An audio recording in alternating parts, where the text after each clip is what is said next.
परम तत्वाधार परम पुरुष पूर्ण धनी मालिक कुल हजूर पुष्करनाथ जी महाराज की पवित्र आत्मा, सभी सत्संगी भाइयों बहनों बुजुर्गों बच्चों माताओं सबको राधा स्वामी।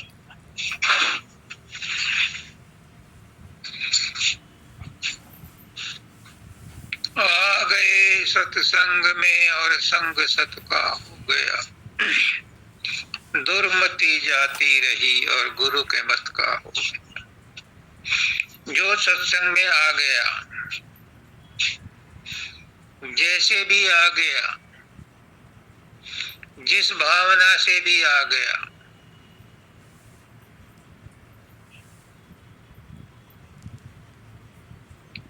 उसका कल्याण अवश्य होता है, क्योंकि सत्संगत मद मंगल दाता सोई फल सिद्धि सब साधन। सत्संगत मद मंगल दाता,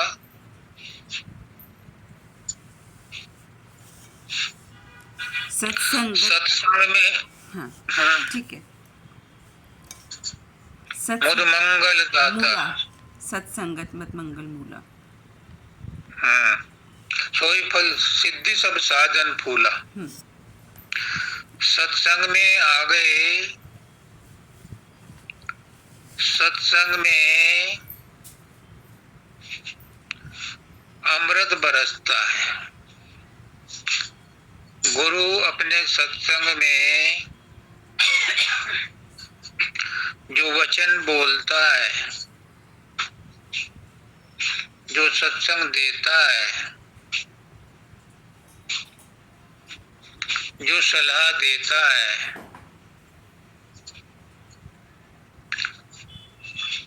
वो अपने आप में इतना कीमती है, इतना कीमिया है कि उसका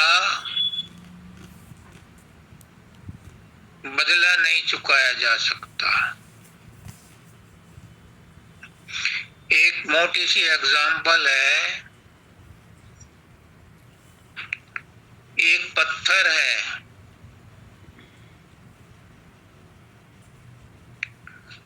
वो बाहर पड़ा है धूप में, गर्मी में।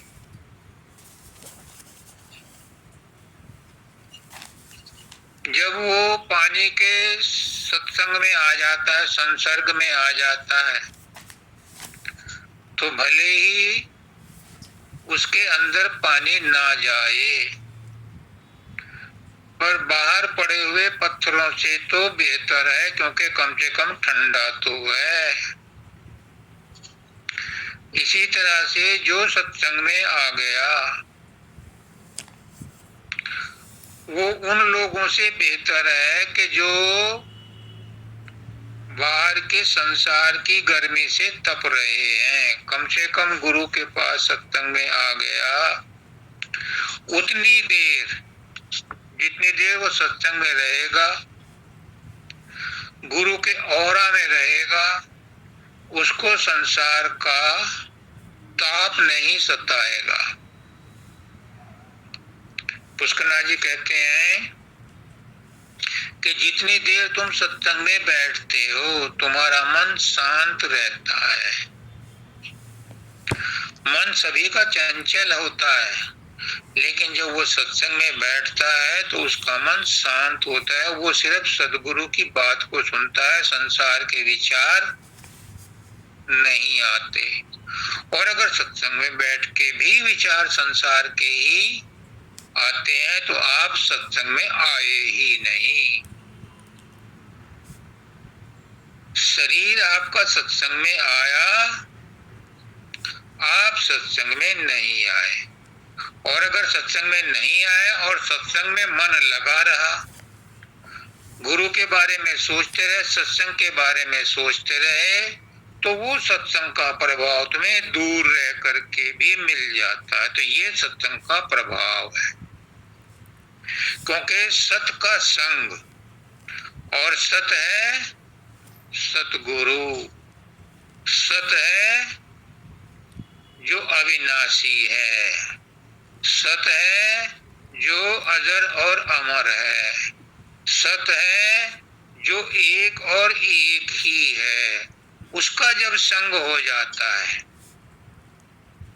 तो आपकी चंचलता, आपकी मन की दुर्मति जाती रहती है। आ गए सत्संग में और संग सत का हो गया, सत का संग हो जाता है, फिर दुर्मति जाती रही और गुरु के मत का हो गया, फिर उसकी दुर्मति जाती रहती है और वो गुरु के मत का, मत क्या है? मत कहते हैं सिद्धांत को, मत कहते हैं राय को, मत कहते हैं मंत्र को, मत कहते हैं एक मत का हो जाना। गुरु के मत का हो गया यानी गुरु की समझ उसको आ गई, गुरु की समझ जिसको आ गई वो गुरु ही हो गया। तो गुरु मत की समझ आने का मतलब है सत की समझ आना, और सत की समझ आकर के ही संत बनता है। जिसको सत की समझ आ जाती है, पुष्कनाथ जी कहते हैं कि हम असत को सत मान करके बैठे हैं और जीवन भर हाय तौबा करते हैं, परेशानी उठाते हैं। जिस सुख के लिए हम जीवन भर भाग दौड़ करते हैं, पता चलता है अंतिम समय में कि ये तो असत था, ये तो झूठा था, ये तो मेरे साथ ही नहीं जा रहा। न धन जाता है, न बीवी बच्चे जाते हैं, न कोई रिश्तेदार जाता है, यहाँ तक कि अपना शरीर भी साथ नहीं जाता। तो तब महसूस होता है कि ये तो मैंने असत को पकड़ करके बैठा था, सत का तो पता ही नहीं था कि सत क्या है।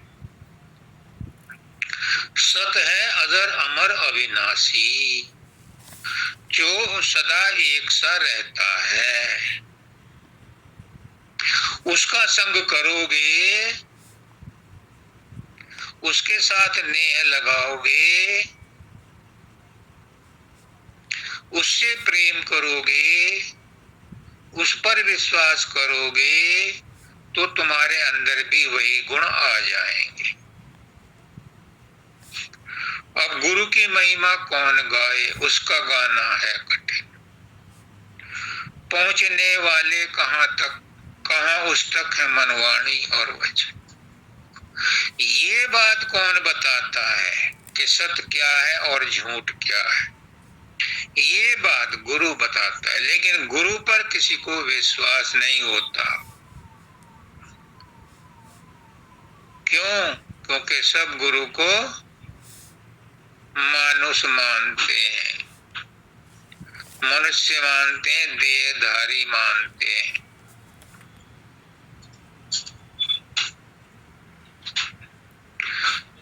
गुरु को भी देहधारी मानते हैं। गुरु तो रब है,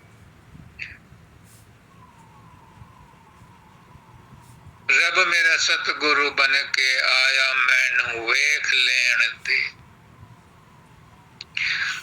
उसको मनुष्य मानते हैं और कभी कभी तो मनुष्य से भी छोटा मानते हैं।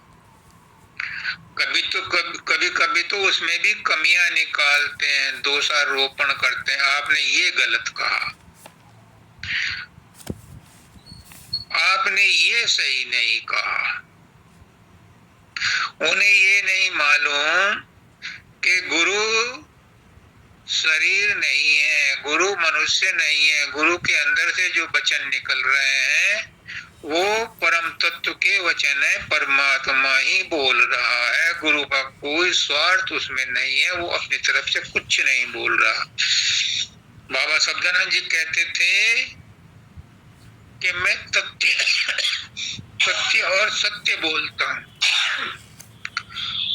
मैं लाग लपेट नहीं रखता, मैं अपनी तरफ से कुछ भी घटा बढ़ा करके नहीं बोलता। एक और मजे की बात, अफसोस की बात, गुरु को भी मनुष्य मान लिया और अपने आप को भी मनुष्य मान लिया तो गई भैंस पानी। अपने आप को भी शरीर मान लिया, गुरु को भी शरीर मान लिया, तो फिर काम कैसे चले? फिर तो शरीर से शरीर का ही आदान प्रदान होगा। फिर तो स्थूल बातें ही समझ में आएंगी। स्थूल बातों में राग है, द्वेष है, छल है, कपट है। स्थूल शरीर तो नाशवान है, तो नाशवान बातें ही समझ में आएंगी। जिस चीज को आप अपना इष्ट बनाते हो वही चीज आपके अंदर प्रकट होगी।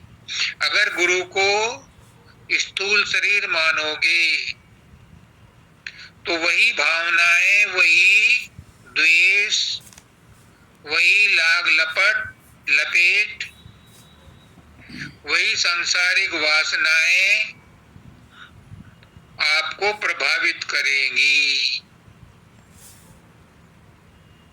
एक मानव दयाल जी कई बार कहते थे सत्संग में, पुष्करनाथ जी भी कहते थे कि गोपियों ने श्री कृष्ण से कहा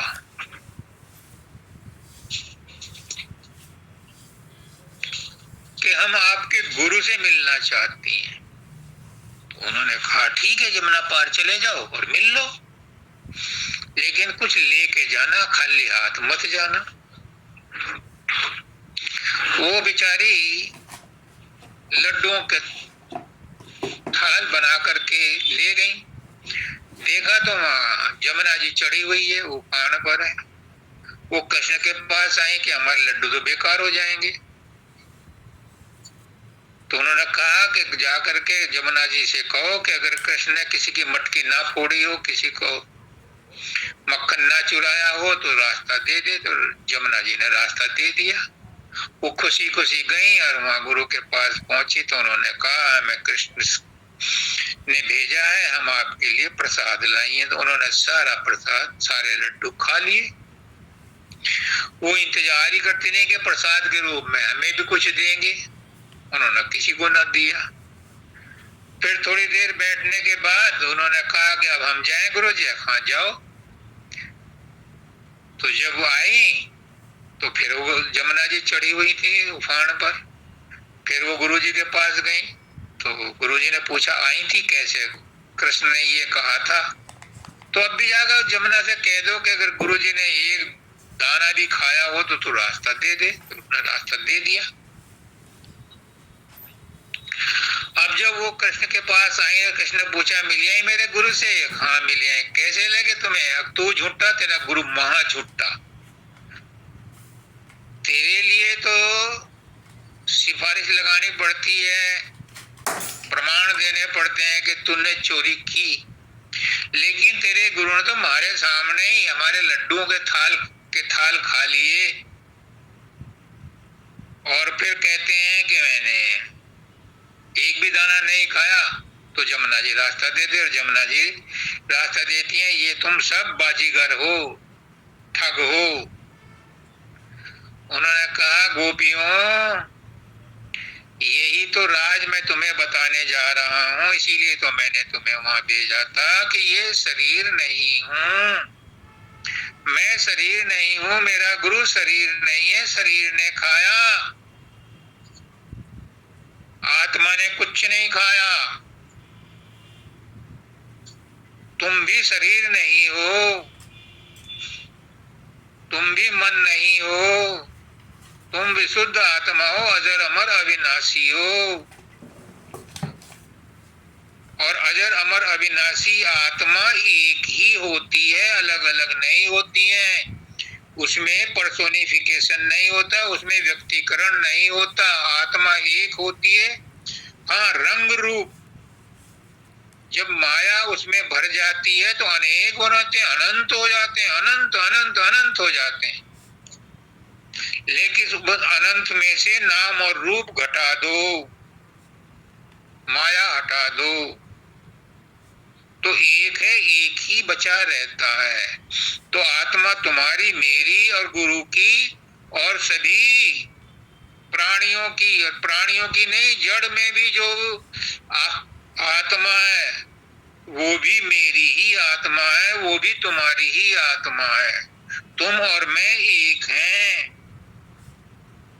यही ज्ञान देने के लिए मैंने तुम्हें भेजा था, लेकिन तुम्हारी दृष्टि तो शरीर पर ही रही, उससे आगे नहीं गई। शिकवा शिकायत तुम मेरी मैया से भी करती हो और मुझसे भी करती हो। यही बात अष्टावक्र ने कही थी राजा जनक से। जब वो उसकी सभा में गए तो उसको देखते ही उसके सारे सभासद हंसने लगे।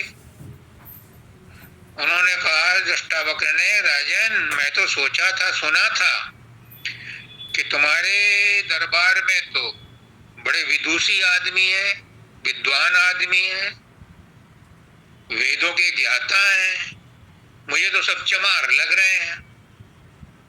अब वो तो हंसी हो रही थी, वहां एकदम से सीरियस हो गए सब, कुछ को गुस्सा भी आया।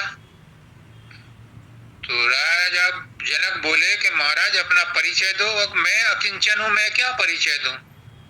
परिचय तो आपके सभासदों ने दिया है अपना, जो चमार है। अब चमार क्यों है वो? क्योंकि वो शरीर के रचना के ऊपर ध्यान दे रहे हैं। उन्हें ये नहीं पता कि इस शरीर के अंदर कौन बैठा है। अब उनको बड़ी शर्म लगी सबको। तो इस शरीर के अंदर कौन बैठा है गोपियों, तुम्हें नहीं पता? इसमें ही वो अजर अमर अविनाशी बैठा है और वही तुम हो। जब राजा जनक को ये पता चला तो उसने जो है खड़े होकर के उनका स्वागत किया, अष्टावक्र का, और फिर अपनी परेशानी पूछी। जो उनका सबसे बड़ा शास्त्रार्थ करने वाला था, जब वो उसको भी हरा दिया शास्त्रार्थ में,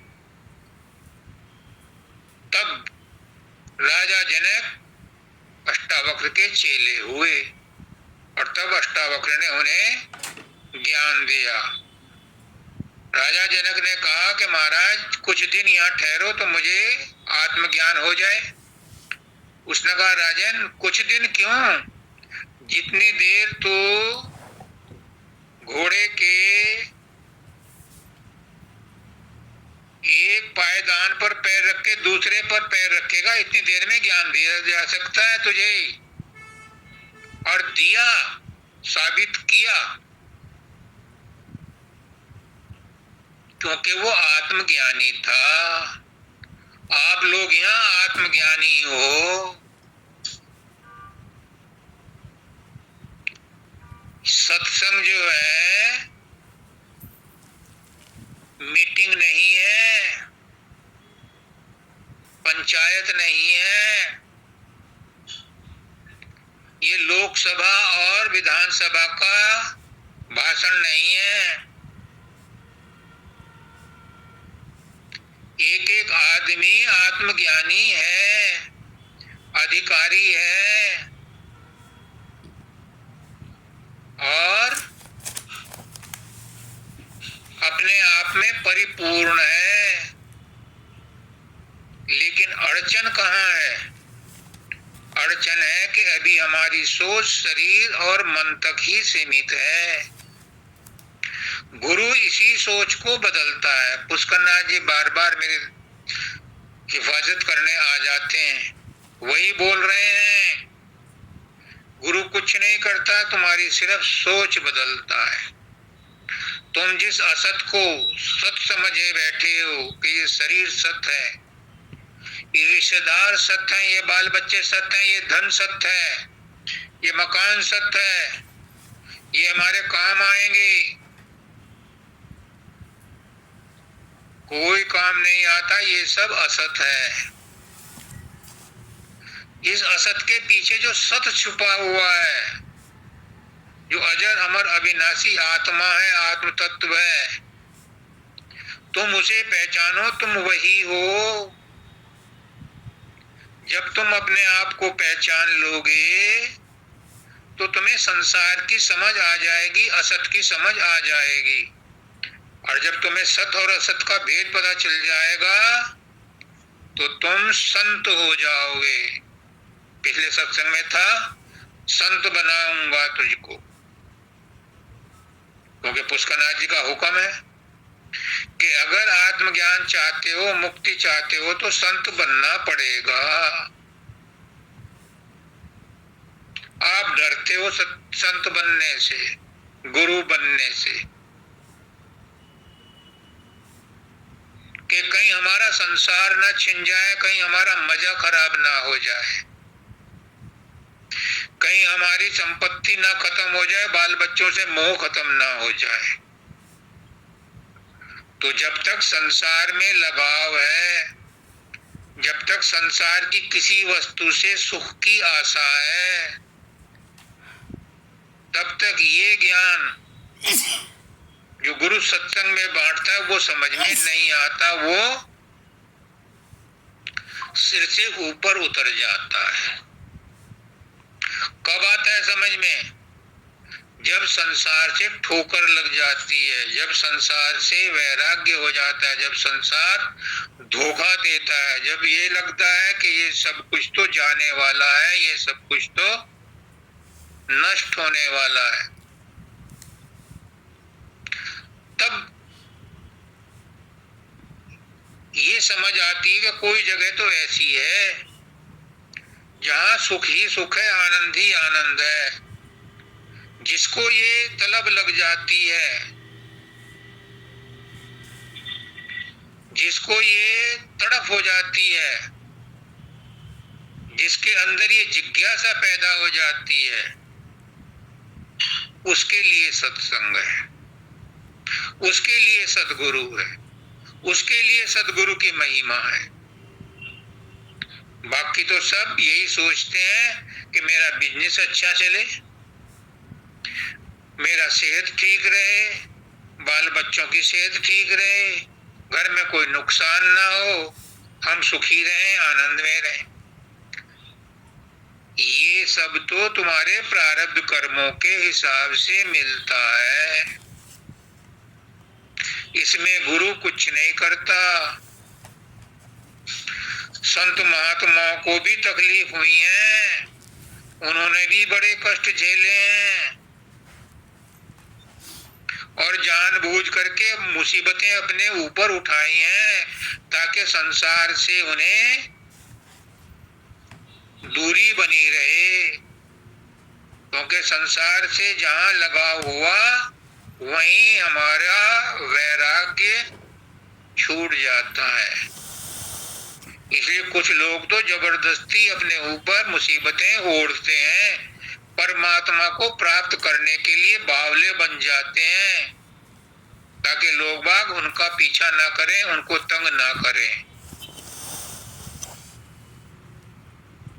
बड़ी कठिन है डगर पनघट की।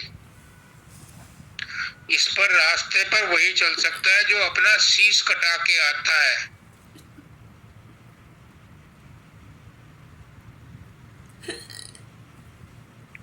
जिसको शीश प्यारा है, जिसको चाम दाम प्यारा है, वो आत्मज्ञानी नहीं हो सकता।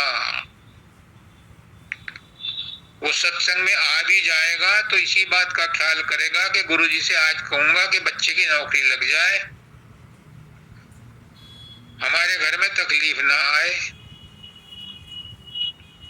ये सब तो प्रारब्ध कर्मों के हिसाब से होता है, इसका गुरु कुछ नहीं करता। गुरु तो सिर्फ आपका भ्रम मिटाता है, संदेह मिटाता है, आपको वो कीमती चीज देता है जो इस संसार में दुर्लभ है, जिस काम के लिए आपको ये मनुष्य योनि मिली है। आवागमन का चक्र मिटाता है, 84 लाख योनियों का चक्कर मिटाता है। ये छोटा मोटा काम है, लेकिन हम संसार के तुच्छ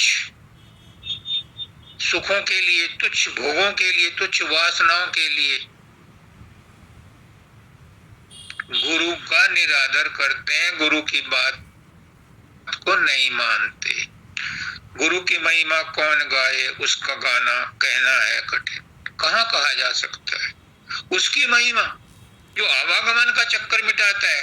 परमात्मा की महिमा तो तुम गा सकते हो, ईश्वर की महिमा तो गा सकते हो, क्योंकि वो तुम्हें फंसाता है।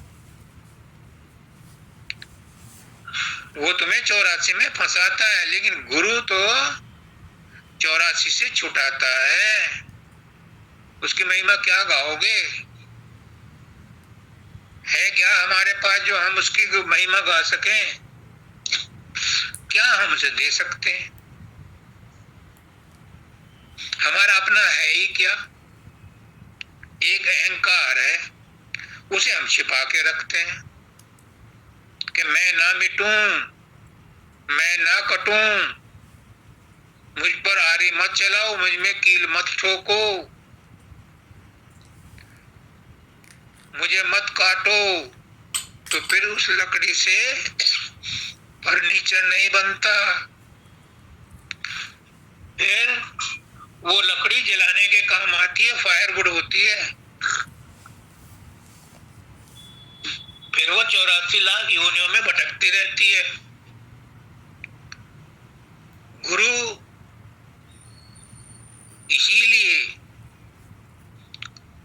सब कुछ सहता हुआ, अपमान सहता हुआ, निरादर सहता हुआ, उपेक्षा सहता हुआ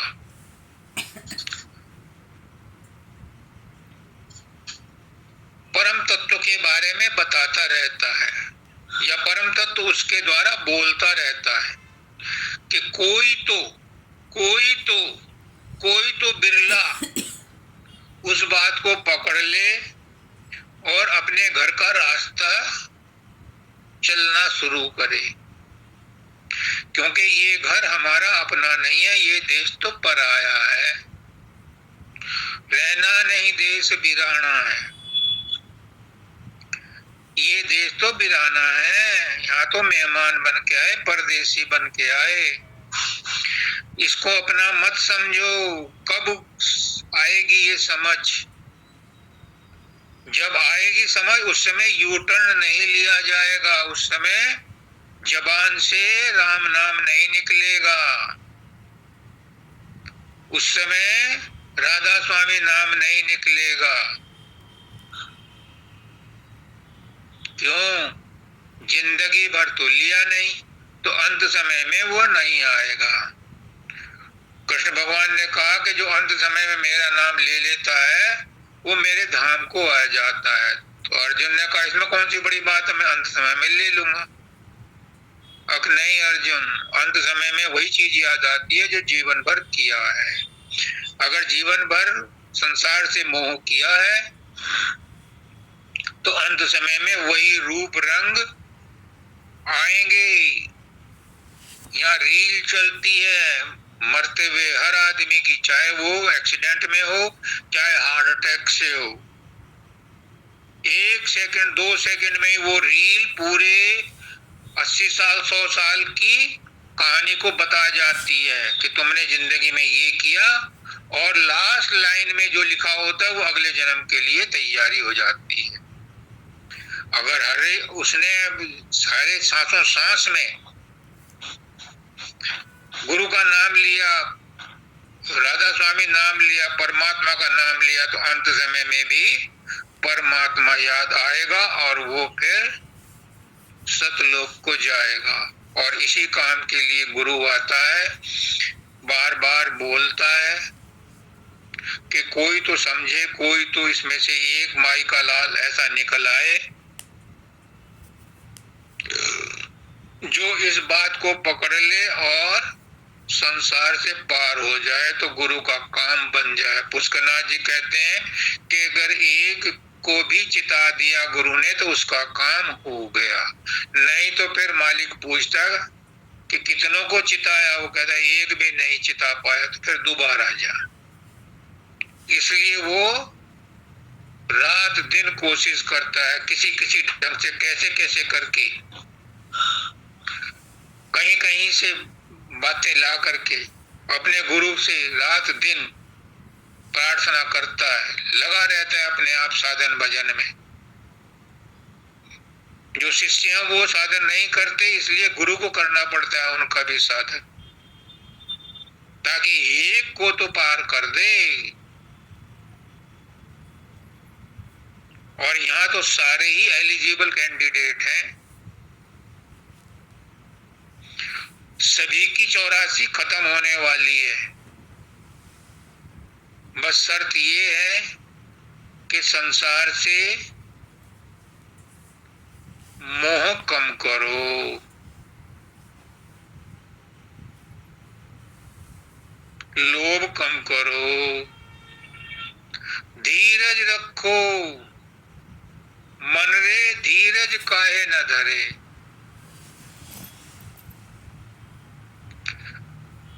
जिसके मन में ये दृढ़ संकल्प है कि मुझे इसी जीवन में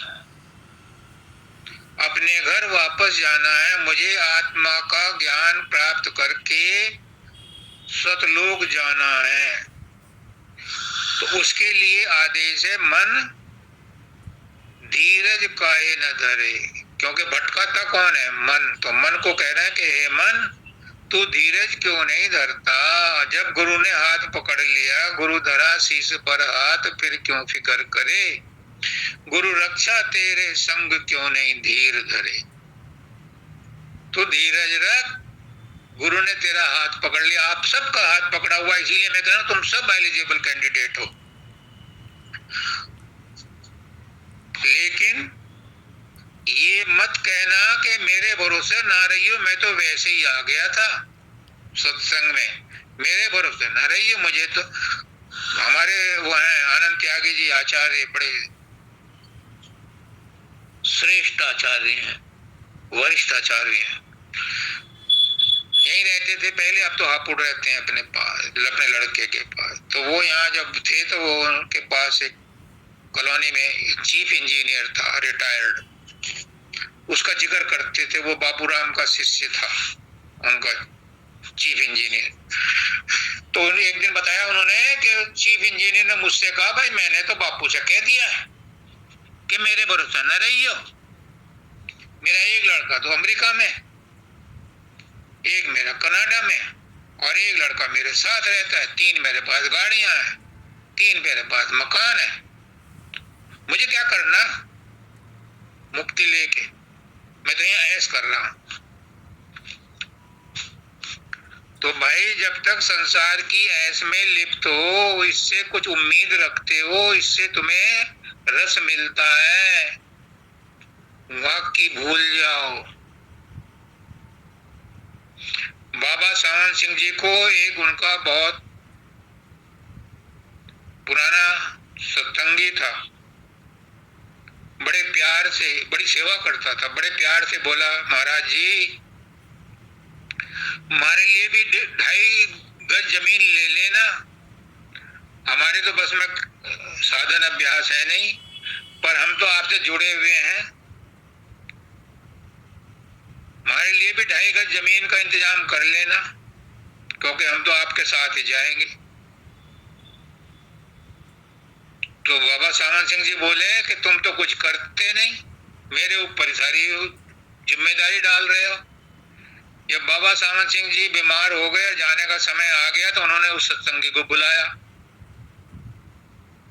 कि चल भाई जमीन देख ले कहाँ रखनी है, मैं चल रहा हूँ, तुम्हें दिलवा दूंगा।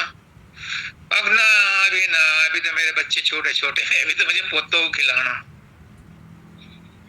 तो सावन सिंह जी बोले बस इसी हौसले से कह रहा था कि मेरे लिए जमीन वहां रख लेना, संभाल के। कहाँ रख लूं, किसके लिए रख लूं? जिसको संसार से मोह मोहब्बत है, वहां जमीन किसके लिए खरीद लूं? कौन खरीद रहेगा वहां?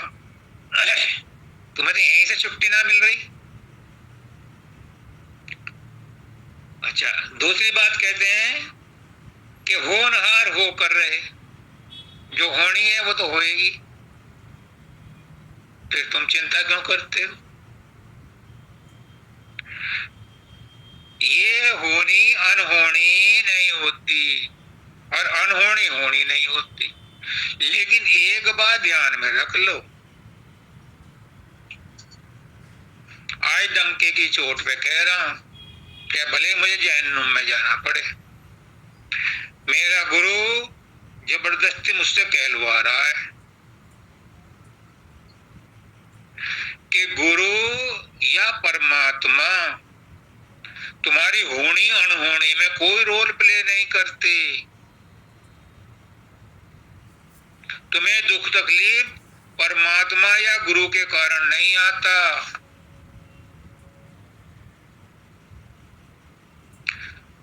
परमात्मा तो दयालु है, गुरु तो दयालु है, वो तो दया करता है, पर तुम्हारे कष्ट क्लेश क्यों नहीं कटता, क्यों नहीं हटाता? सुन लो, गांठ बांध लो, रिकॉर्ड कर लो। ये कष्ट क्लेश गुरु की वजह से या परमात्मा की तरफ से नहीं आते, ये तो तुम्हारे कर्मों का भोग है, जो तुमने पिछले जन्मों में करे हैं उन्हें अब भोग रहे हो। ये तो अवश्यम भावी हैं, इन्हें तो कोई नहीं टाल सकता, ये तो तुम्हें भोगने पड़ेंगे। हाँ, अगर गुरु की बात मानोगे, गुरु के कहने में चलोगे, तो इनके भोग भोगने में जो कष्ट होगा वो मन भर का छटाक भर रह जाएगा। भोगना तो पड़ेगा, पर उसकी इंटेंसिटी, उसकी ग्रेविटी कम हो जाएगी।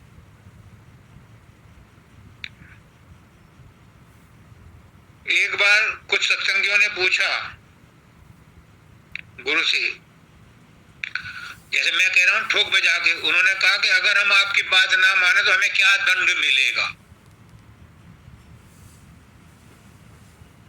मैं कह रहा ना, गुरु की बात को मानोगे तो तुम्हारा ये भला होगा। तो उन्होंने पूछा उल्टा कि अगर हम गुरु की बात ना माने तो हमें क्या दंड मिलेगा?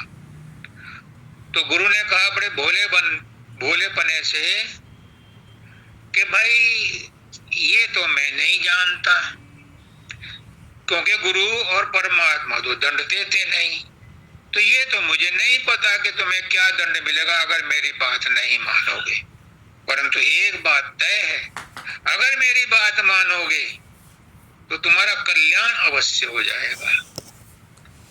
अब आप सोच लो भाई अपने मन में, सोच लो, ये गुरु कह रहा है, मैं नहीं कह रहा, मैं गुरु नहीं हूं। गुरु रवि पंडित जी हैं और भगत जी हैं, गुरु प्रसाद जी। मैं तो चेलों का भी चरण रज हूं। चरण रज की भी कुछ वक़्त होगी, मेरी उतनी भी वक़्त नहीं है, उतनी भी औकात नहीं है। मैं अपने आप में कुछ नहीं हूं,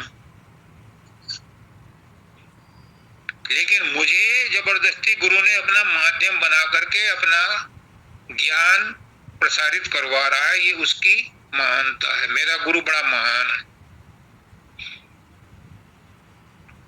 तो मैं कह रहा था कि अगर गुरु की बात मान लोगे, इसी जन्म में अभी मान लोगे, तो कल्याण हो जाएगा।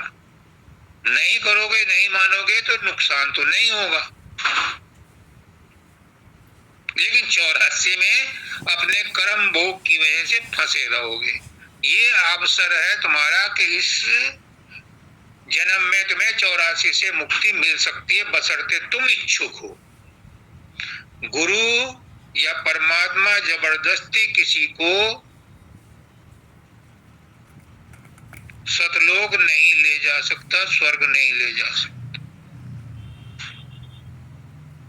वो नारद की कहानी तुमने पढ़ी है, सुनी है, मैं अब नहीं बता रहा। कोई नहीं जाने को तैयार, बहुत लोगों से उसे वो कोशिश कर ली थी नारद ने कि तुम भी चलो, तुम चलो, तुम चलो, कोई जाने को तैयार नहीं था। सबको संसार प्यारा लगता है, लेकिन यहाँ इस ग्रुप में है, बहुत लोग हैं, सभी लोग हैं जो जाने को तैयार हैं, पर अभी संसार से आसक्ति नहीं छूटी। तो होनहार तो होके रहती है, वो तो टलती नहीं, लेकिन गुरु की आज्ञा में रहते हुए उसमें मुसीबतें कम आती हैं, मतलब सहन शक्ति बढ़ जाती है, उन कष्टों को सहने की शक्ति बढ़ जाती है। गुरु पुष्करनाथ जी कहते हैं कि अगर तुम अपने परिस्थितियों को, अपने प्रारब्ध कर्मों को जो परिस्थिति के रूप में आए हैं, चुपचाप धैर्य के साथ, धीरज के साथ भोग लो, मालिक का शुक्रिया अदा करो,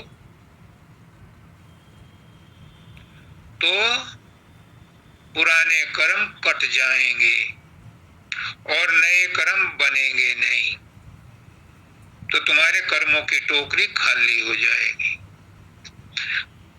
ये मनुष्य योनि में थोड़े से प्रारब्ध कर्म जो पक गए हैं, उनको लेकर के ये मनुष्य जन्म दिया जाता है, ताकि इस जन्म में उन्हें भुगतान कर लो और मुक्ति पालो। लेकिन एक अजीब बात है कि मनुष्य योनि में कर्म करने की स्वतंत्रता भी है, और वो स्वतंत्रता ये है कि हमारे अंदर विवेक है, हम चाहे अच्छा करें और चाहे बुरा करें, चाहे करें या ना करें, बस इसी स्वतंत्रता का, हालांकि लिमिटेड है, बहुत सीमित स्वतंत्रता है, आप अपने बलबूते पे कुछ नहीं कर सकते। अज्ञानी लोग कड़ी मेहनत करते हैं और ये सोचते हैं हम अपने प्रयास से सभी कुछ प्राप्त कर सकते हैं, सुख प्राप्त कर सकते हैं, और अपने ही प्रयास से हम मोक्ष प्राप्त कर सकते हैं। अज्ञानी लोग, उन्हें ये नहीं पता कि जो भी वो कर्म करते हैं, कर्म का फल भोगना पड़ता है, चाहे अच्छा करें या बुरा करें।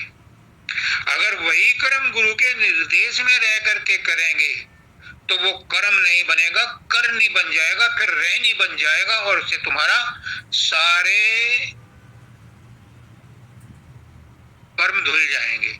वरना कर्मों से कर्मों को कोई नहीं काट सकता।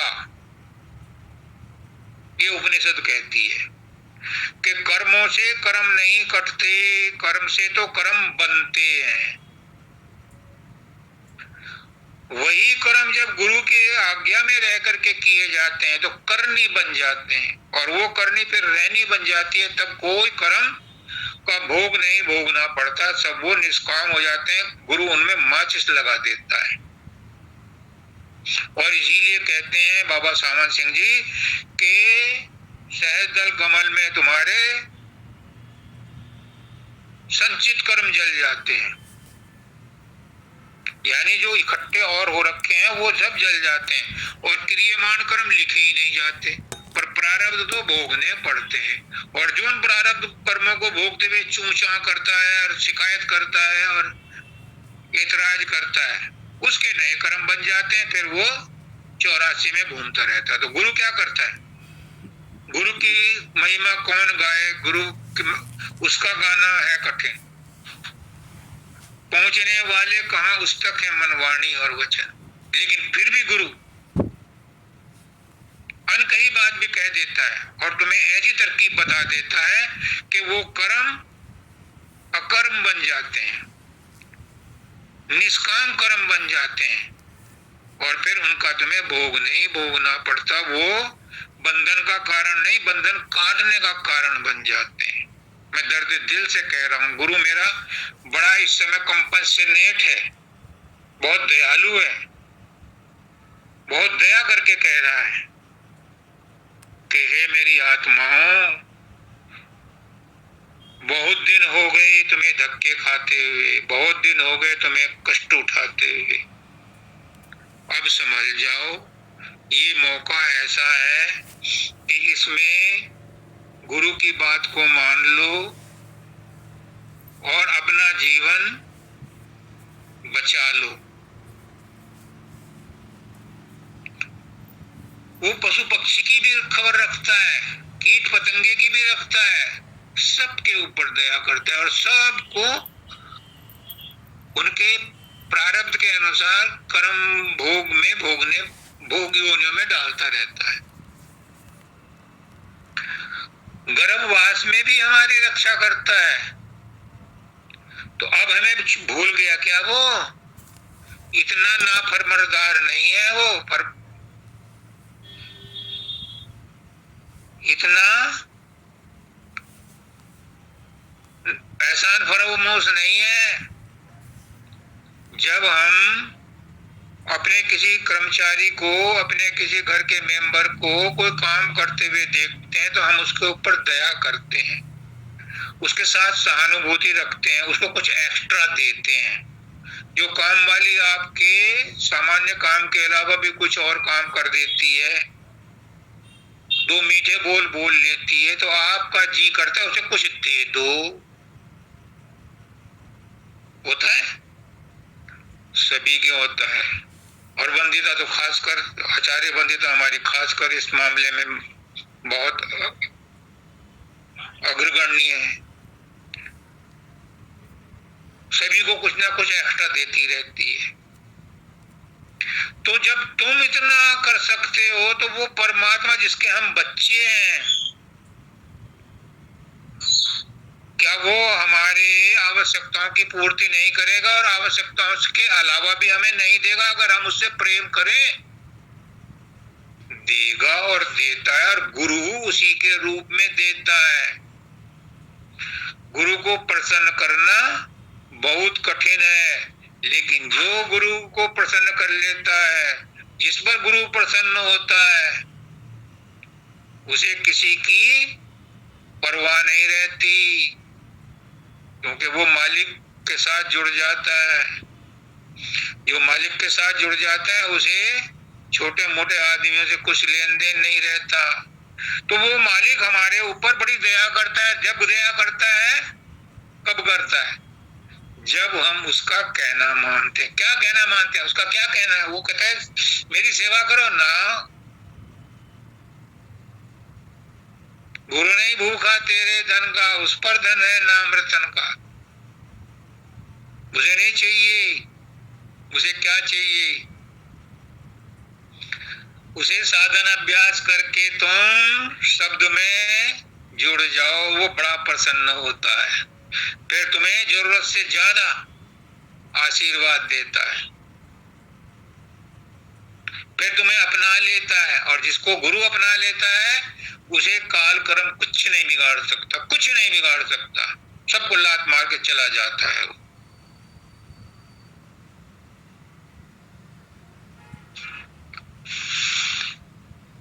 अब इन्होंने बताया न काशी में रहता है न कैलाश में रहता है। कहाँ रहता है वो? मेरे दिल में रहता है। जिसे ढूंढना ढूंढ लो। और मेरे ही नहीं, तुम्हारे सबके दिल में रहता है। ढूंढो, वहीं मिलेगा, यहीं मिलेगा, यहीं मिलेगा, यहीं मिलेगा। अपने घट में देखो, मैं तो तेरे पास हूं, ढूंढता फिरता है किसको? ढूंढ वो तू आप है, जो नहीं समझा तो ये हृदय का ताप है। वो तू खुद है, तत्वमसि। 9 बार कहा था उद्दालक ने श्वेत केतु को, अपने पुत्र को, तत्वमसि। तब उसे समझ में आई थी कि मैं वही हूं।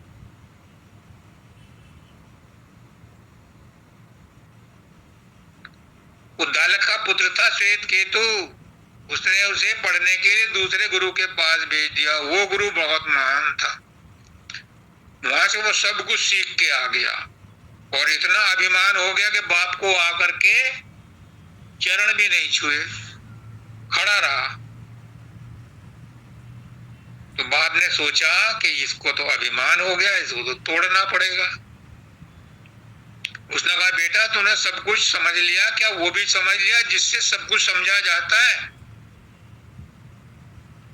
क्या वो देख लिया जिससे सब कुछ देखा जाता है? वो कहता है ये क्या बात कर रहे हो? तो कहते हैं उसके पिता उद्दालक कि फिर तूने क्या सीखा? अब मेरे गुरु ने जो उच्चतम शिक्षा थी सब दे दी, पर ये शिक्षा उनके पास नहीं थी, इसलिए उन्होंने नहीं दी। और ये कोई शिक्षा होगी, होती नहीं है, होती तो मेरा गुरु देता। उसने कहा कि तूने जो समझा है उसे समझने वाला कौन है ये बता दे। उसने कहा ये तो कमी रह गई, ये आप बता दो। अब तो 15 दिन बाद आना, शिष्य की तरह से आना, समीधा हाथ में लेकर के, तब समझाऊंगा। और मैं आपको फ्री फंड में बता रहा, मेरा गुरु फ्री फंड में बता रहा है वो शिक्षा जो एक बाप ऋषि होकर के अपने पुत्र को 15 दिन का टाइम दिया कि 15 दिन बाद आना और शिष्य की तरह से आना, हाथ में समीधा लेकर के, तब तुझे वो ज्ञान दूंगा। तो 12 साल तो अपने गुरु के पास रह के आया, वही ज्ञान दे रहा है मेरा गुरु तुम्हें इस समय। और उस ज्ञान को देने के बाद 9 बार कहलवाया तत्वमसि तू वही है। 9 बार में समझ में आया उसकी कि मैं वही विशुद्ध आत्मा हूं।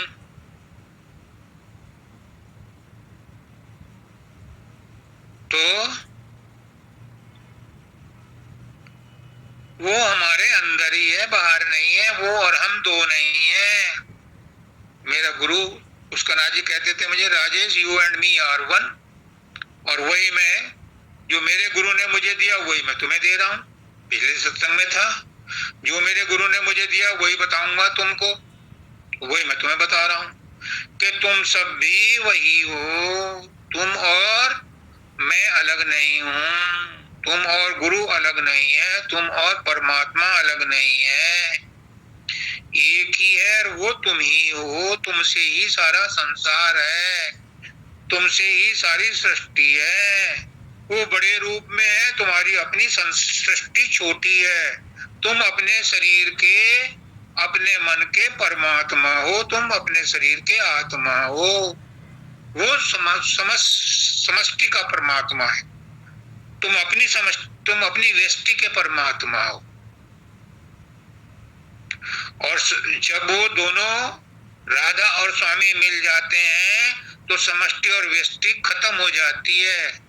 फिर एक एक है, एक एक है, एक एक है, जाने जानन हारा फकीरा, रूप तेरा अति प्यारा।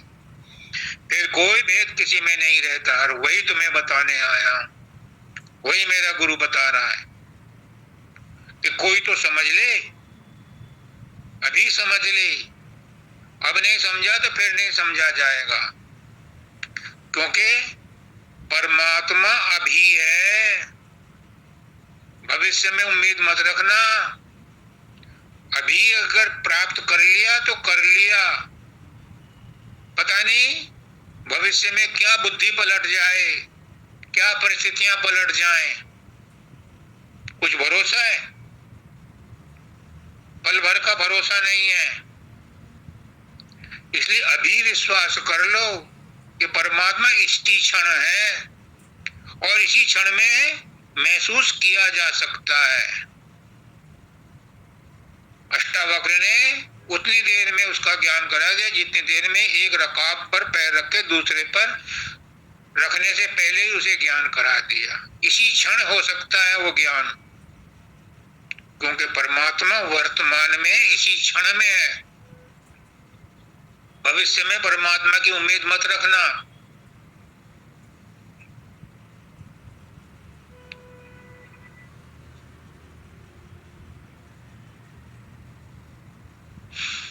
नहीं, खाली उससे ये सारा जहां, ये सारे जहान में भी है वो, सब जगह कण कण में है, लेकिन वह सामान्य रूप से है।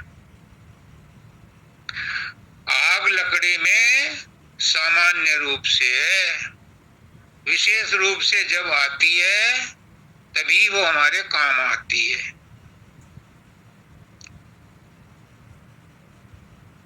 कण कण में है, पत्ते पत्ते में है, जर्रे जर्रे में है, लेकिन उसे विशेष रूप में प्रकट करने के लिए गुरु आपको मंत्र देता है, साधन अभ्यास बताता है। उसे विशेष रूप में प्रकट करो तो तुम्हारे काम आ जाएगा, तुम्हें अपना दर्शन देगा, अब तुम्हें अनुभव करा देगा। किसका दर्शन करोगे? गलत वर्ड यूज किया है, दर्शन नहीं होता उसका, वो तो एहसास है, अनुभव है। आप दृष्टा हो, दृश्य नहीं हो। जो आपके सामने दृश्य आएंगे वो माया है। तुम खुद दृष्टा हो, तुम खुद परमात्मा हो, तुम खुद आत्मा हो, तुम ही सब कुछ देख रहे हो। जो देख रहे हो वो माया है, लेकिन उस माया में तुम माया देख रहे हो और तुम ही उसमें वो परम तत्व भी देख रहे हो, क्योंकि तुम्हारे अंदर खुद परम तत्व है। तो परम तत्व ही परम तत्व को देखता है, दृश्य को नहीं देखता। कहते हैं वो द्रोणाचार्य, अर्जुन क्या देख रहा है कि मुझे तो आंख दिखाई दे रही है चिड़िया की, तो मार देती तो वो चिड़िया को बांध दिया, और किसी को नहीं दिखा, उसे सबको पेड़ दिखाई दिया, किसी को कुछ दिखाई दिया, किसी को कुछ दिखाई दिया। अपनी दृष्टि अपने ऊपर रखो कि तुम कौन हो, कौन है देखने वाला। बाबा फकीर कहते हैं, जो चीज शब्द को सुनती है मैं उसे देखता हूं, जो प्रकाश को देखती है मैं उसे सुनता हूं, मैं उसे देखता हूं, और देखता देखता अपने आप में गुम हो जाता हूं। कहां गुम हो जाता हूं? उस दृष्टा में पहुंच जाता हूं, और वो कहन सुनन से न्यारा है। उसका स्वाद जो है गूंगे का गुड़ हो जाता है। जब उनसे कहा, पहले कहते थे वो, जब मैं वहां पहुंच जाऊंगा तो बता जाऊंगा दुनिया को कि मैंने क्या पाया। फिर उनसे पूछते हैं उनके सत्संगी कि महाराज जी अब तो आप सब कुछ जान गए, सब कुछ बताओ। ना मैं क्यों बताऊं, और मेरे बताने से तुम्हें कौन सा स्वाद मिल जाएगा? खुद खाओ और जान जाओ। मैं पहले तो बता नहीं सकता, और बता भी दूंगा तो तुम्हें मेरे बताने का क्या मिल जाएगा? खुद खाओगे तो तुम्हें पता चलेगा कि क्या है। विवेकानंद कहते हैं कि तुम्हें परमात्मा कोई नहीं दिखला सकता, तुम्हें खुद को अपने अंदर में परमात्मा देखना है। मत भरोसे रही हो किसी के कि कोई गुरु तुम्हें परमात्मा दिखा देगा ना। क्या मुझे भले नरक में जाना पड़े, मैं तो गुरु की बात कहूंगा, गुरु जो ने कहा है वो सत्य कहा है, मैं भी वही कहूंगा। मैं लाग लपेट की बात नहीं करता, कोई गुरु तुम्हें नहीं पहुंचा सकता। हाँ, उसकी बात मानोगे, उस पर चलोगे तो तुम्हारा विश्वास और तुम्हारी श्रद्धा, तुम्हारा प्रेम उमड़ेगा, और उससे तुम्हारा मन पिघलेगा। जो पर्दे हैं, जो खोल है, वो उतरेंगे, तब तुम्हें स्वयं को स्वयं का ज्ञान होगा। कोई गुरु किसी को कुछ नहीं देता, सिर्फ भ्रम मिटाता है, संशय मिटाता है, सत्य का पर्दा उठाता है। लेकिन जाना तुम्हें पड़ेगा, अपने पति के पास तुम्हें जाना पड़ेगा, तुम्हें खोज करनी है। रास्ता बताएगा मन, लेकिन जाना पड़ेगा तुम्हें। आज हम क्या करते हैं, दास दासियों से अपने पति की सेवा करवाते हैं और कहते हैं कि वो हमसे नाराज है, वो हमसे राजी हो जाए। तो दास दासियों की सेवा से वो राजी नहीं होता। इंद्रियों के और मन से सेवा करने से, जप करने से, इंद्रियों के और मन के जप करने से वो राजी नहीं होता। जब सूरत उसके साथ जप करती है मन के साथ मिल करके, सूरत और सब जब दोनों जप करते हैं मिल करके, तब वो त्रिकुटी में पहुंचते हैं। और त्रिकुटी में मन अपने ब्रह्मांडी मन के पास रहता है, तो आत्मा अकेली शून्य में जाती है 10वें द्वार में। फिर वहां से उसे रास्ता मिलता है सतलोक का। तो खुद चलना पड़ता है, खुद रोटी खानी पड़ती है, पर बड़ा मजा आता है क्योंकि 84 लाख का चक्कर खत्म होता है। नहीं तो घूमते रहो, बहुत मजा है इस संसार में, बड़ा अच्छा लगता है ये संसार। लेकिन इसी संसार में दुख भरा है, दुख है, दुखों से परिपूर्ण है, दुखालय है ये। जैसे औषधालय होता है उसमें औषधि मिलती है, ये दुखालय, इसमें दुखी दुख मिलते हैं। पुस्तकालय में पुस्तकें मिलती हैं, भोजनालय में भोजन मिलता है, और संसार दुखालय है, इसमें दुख मिलते हैं। कोई माई का लाल कह दे कि वो सुखी है। आज मोदी कितना परेशान है, ट्रंप कितना परेशान है, सारे राष्ट्र कितने परेशान हैं, सब दुखी हैं, क्योंकि कोई भी अपनी आत्मा का ज्ञान प्राप्त करने की किसी को सुध नहीं है। मोदी को है, लेकिन वो भी बेचारा क्या करे, कर्मों का बोझ कुछ ऐसा है, प्रारब्ध कर्म उसके भी अटक गए आके। खैर ये मेरा विषय नहीं है, ये मेरा क्षेत्र भी नहीं है।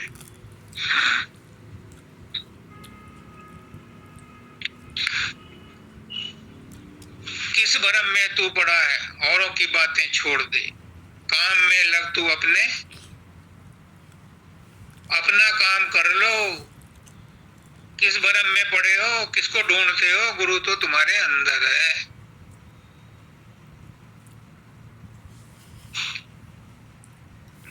और मोटी पहचान बता दी उन्होंने, वह प्रकाश के रूप में है। पहले प्रकाश प्रकट कर लो, फिर शब्द भी आ जाएगा। शब्द प्रकाश से सूक्ष्म है, फिर जब शब्द पकड़ में आ जाएगा तो फिर ऊंची घाटी पे चढ़ने का मजा आएगा। फिर आप शून्य में पहुंचोगे, 10वें द्वार में पहुंचोगे। फिर कहते हैं, ये बात जिसकी समझ में आ गई, आज उसे ज्ञान हो जाएगा। ये जो मैं कहने जा रहा हूं, इसमें जो लिखी है, आज ही हो जाएगा। मुझे विश्वास है, आपको हो तो आपकी मर्जी, नहीं हो तो आपकी मर्जी।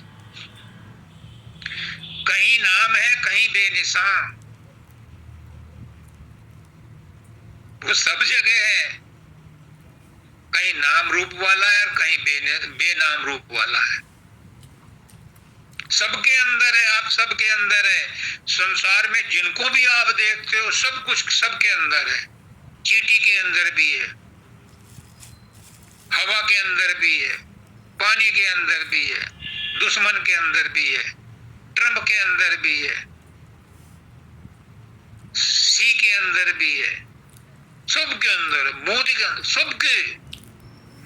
कहीं नाम रूप में है, कहीं बेनिशान है, कहीं बेनिशान है, कहीं साकार रूप में है, कहीं निराकार रूप में।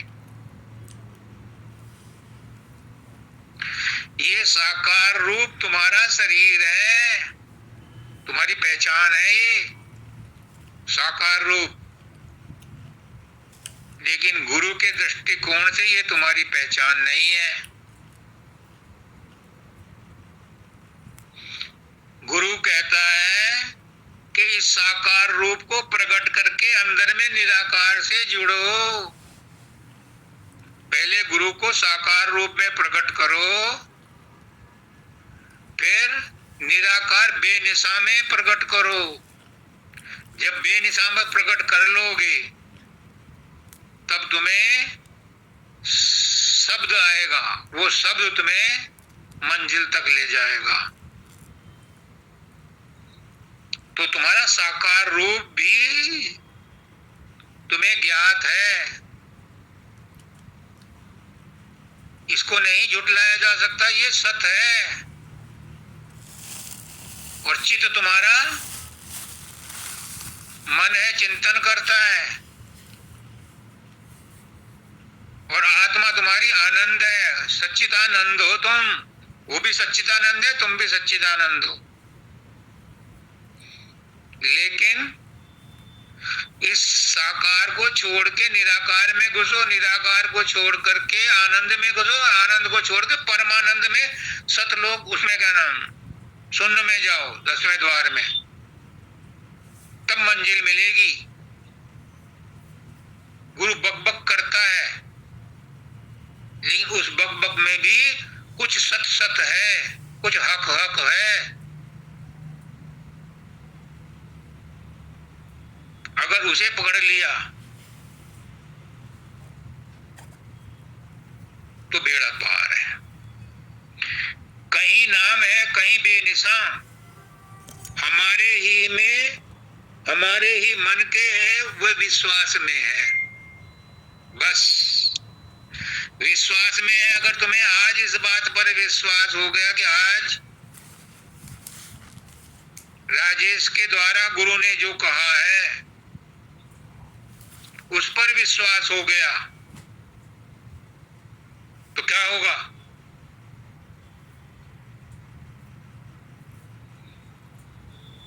तुम्हारा फाटक खुल जाएगा। ब्रज के बाढ़ लगे पड़े हैं, कितनी ही जबरदस्ती कर लो नहीं खुलते।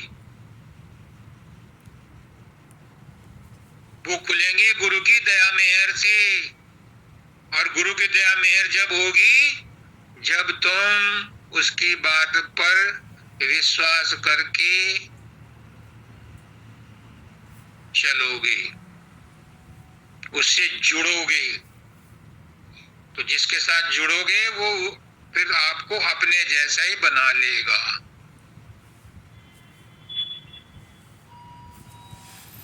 राधा स्वामी ने भेद अपना बताया, ये गुरु जो आज बता रहा है अपना भेद बता रहा है। गुरु ने ऐसे ही प्राप्त किया था, वो मेरे तो माइक बोल रहा है, ये बोल तो गुरु रहा है। गुरु ने अपना भेद बताया है, अपना ही नाम दिया था, और आज अपना ही भेद सारा जो पर्दे में रखा हुआ था, जो अनकही बातें थी, जिनको छुपा करके रखा था, कबीरदास कह गए थे, धनीदास को, धनीदास तो 1,00,000 दुआई, सार भेद बाहर नहीं जाए। वो भेद किसी को नहीं बताया।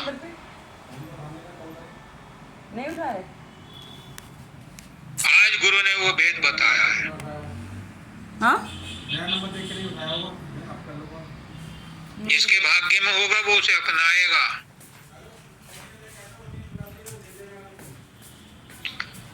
क्योंकि कबीरदास भी कह गए थे, कोई जिज्ञासु हो तो दे बताई। बंदिश तो लगा दी थी उन्होंने, पर अधिकारी हो तो दे बताई। तो जो भेद बताया गुरु ने, आज आप सबको अधिकारी समझ करके बताया है। अब तुम अधिकारी बन करके अधिकारी का काम करो, तब बात बने। तुम्हें अधिकारी तो अपॉइंट कर दिया, गुरु ने तो अपना काम कर दिया, तुम्हें तो पोस्टिंग कर दी, अधिकारी बना दिया। अब तुम अधिकारी का फर्ज निभाओ तो तुम अधिकारी बनोगे, और अगर नहीं करोगे तो हटा भी सकता है, और जनता ही हटा देगी। उसे मिलने की युक्ति अभ्यास में है। अगर परमात्मा को मिलना है तो उसकी युक्ति सुरसत योग है।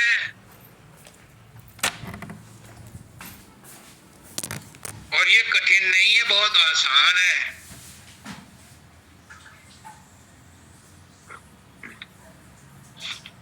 समय हो गया है। मैं गुरुदेव से प्रार्थना करता हूँ, विनती करता हूँ, हे गुरुदेव इन जीवों पर दया करो, कृपा करो, रक्षा करो इनकी, इन्हें सद्बुद्धि दो, सद्ज्ञान दो, सुख शांति समृद्धि दो। इनको अपने बाहों में ले लो, अपने सतलोक ले लो। गुरुदेव बस मेरी इतनी इच्छा है, यही मेरी प्रार्थना। मैं तो ऐसी पड़ा रहूंगा यहाँ पर, इन्हें ले लो आप। सबको राधा स्वामी।